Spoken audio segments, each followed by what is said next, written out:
парите се враќаат кај граѓаните. Ветивме и остваривме поврат на персоналниот данок за сите земјоделци и драстично намалување на трошоците за нотари и извршители.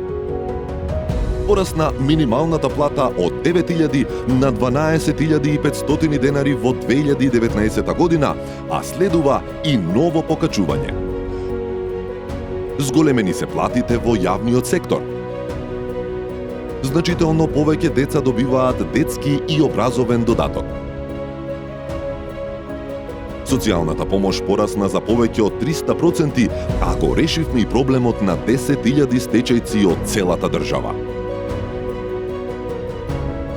Од 1 јули почнува повратот на 15% платен ДДВ за секој граѓанин. Ја користиме ефтината тарифа на струјата. Нема радиодифузна такса. Сметките за парно поевтинуваат, го намаливме ДДВ-то за парно од 18% на 5%. 2 години заедно со СДСМ. 2 години промени. 2 години зборот важи.